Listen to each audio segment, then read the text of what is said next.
विद्यार्थी मित्रांनो, नुकतेच आपल्या वर्गात काही विद्यार्थी हे सहलीहून आलेले आहेत आणि आज आपल्याला त्यांच्याकडून त्यांना जे सहलीमध्ये आलेले अनुभव आहेत ते इथं सांगणार आहे. आणि काही विद्यार्थी हे खूप छान पद्धतीनं त्यांनी किती आनंद घेतला. आता सहल म्हणजे काय असते? आनंदच असते, बरोबर. ते आनंद त्यांच्या शब्दात व्यक्त करणार आहेत. तर तुमच्याच वर्गातला एक तुमचा वर्गमित्र जे सहलीला गेला होता ते त्याचे अनुभव इथं सांगणार आहे. तुम्हाला सगळ्यांना ऐकायला आनंद वाटेल. आणि कुणाकुणाला त्यानं जे अनुभव सांगितले त्यानुसार कुणाकुणाला त्यानं जसं सहलीला गेला आहे तसं तुम्हाला कुणाकुणाला त्याच्यासारखं सहलीला जायची इच्छा असेल ते हात वर करा.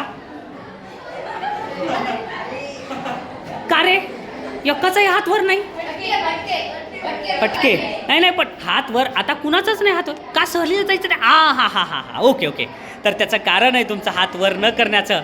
कारण काही मुलं अधिकृत सहलीला गेले होते आणि काही जण अनाधिकृत सहलीला गेले होते.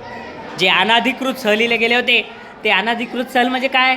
मस्तपैकी घरातून निघायचं, शाळेला आई आणि बाबाला म्हणायचं आम्ही शाळेला चाललोत, आणि शाळेला चाललो म्हणायचं, आणि शाळेतनं येता त्यांची सहल ह्या गल्लीपासून त्या गल्लीपर्यंत, त्या हॉटेलपासून त्या हॉटेलपर्यंत, बरोबर आहे, त्या कालव्यापासून ते त्या झाडापर्यंत, अशा पद्धतीनं काही विद्यार्थ्यांनी सहल केलेली आहे. तर आता तुमच्यासमोर हा विद्यार्थी, त्याचं नाव मी सांगणार नाही, तर हा विद्यार्थी उभा आहे.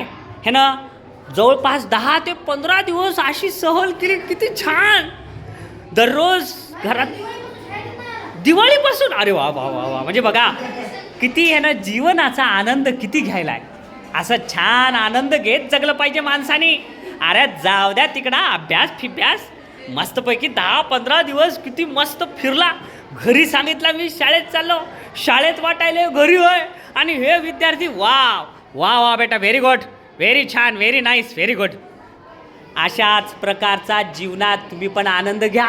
कारण जोपर्यंत तुम्ही घराच्या बाहेर पडत नाहीत, घराच्या बाहेर तुमच्या प्रेम करणाऱ्या व्यक्तींपासून दूर जात नाहीत, तोपर्यंत तुम्हाला जग कळत नाही. एकदा तुम्ही घराच्या बाहेर पडलात, जेव्हा तुम्हाला झिडकारतील लोक, जेव्हा तुम्हाला लोक त्रास देतील, तेव्हा कळतंय की नाही, शाळा बुडवून फिरणं चूक आहे. नाही, अभ्यासच करणं महत्त्वाचं आहे. नाही तर उठता बसता शिव्या, लाता आणि अपमान, आणि त्याच्यातून काहीच मिळत नाही. ते म्हणते तुला काम करायचं तर कर, नाही तर हो तुझ्या जागी दुसरं. पण आई वडील एखाद्या वेळेस रागवतात, रागवल्यानंतर लगेच म्हणतात हे चल रे आता तुला पिक्चरला घेऊन जाऊ, चल रे तुला ड्रेस घेतो, चल रे तुला आईस्क्रीम, चल रे तुला बागेत, चल रे आपण फिरायला जाऊ. पण बाहेर कुणी दयामाया दाखवत नाही. आणि हे जेव्हा तुम्हाला बाहेर, घराच्या बाहेर गेल्यावर कळलं ना, मग पोटात कावळे काव काव करू लागले. मग तेव्हा आई वडिलाची आठवण येते. प्रेमळपणे घास खाऊ घालणारी आई आठवते.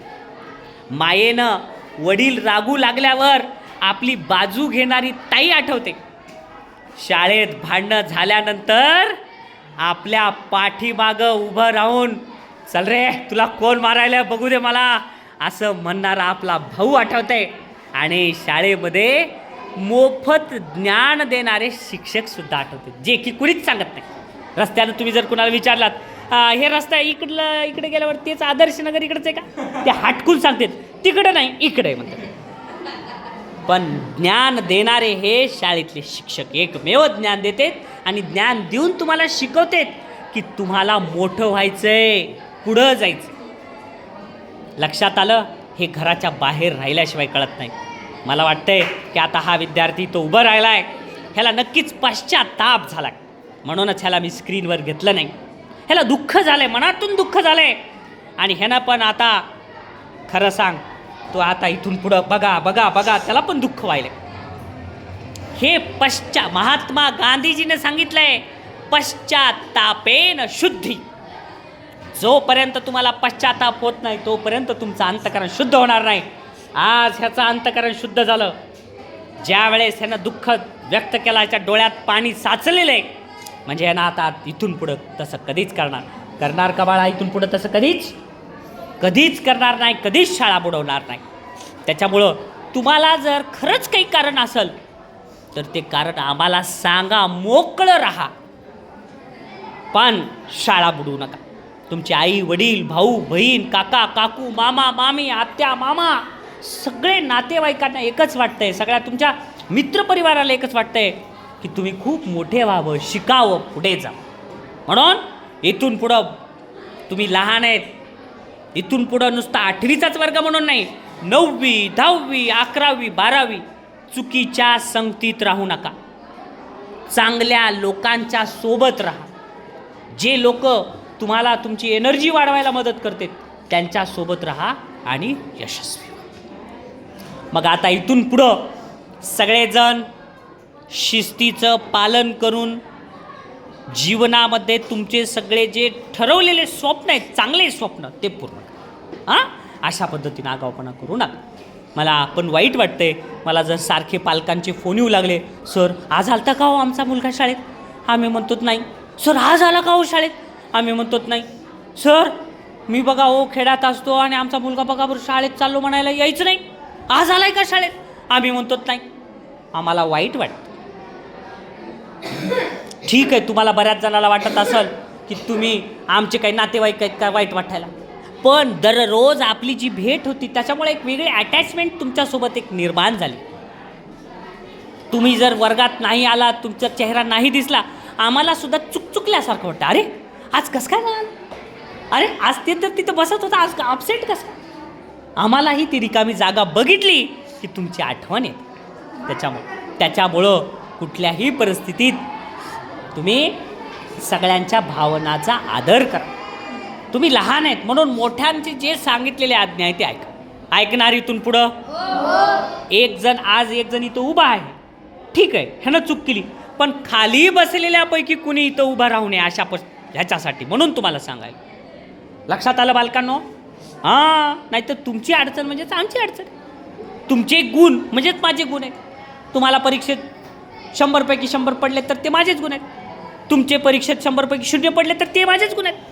खरं तर 100पैकी 100 पडले ते तुम्ही मेहनतीने मिळवले, ते तुमचे गुण आहेत, पण कमी पडले तर माझेच गुण आहे. मीच कुठेतरी कमी पडलो,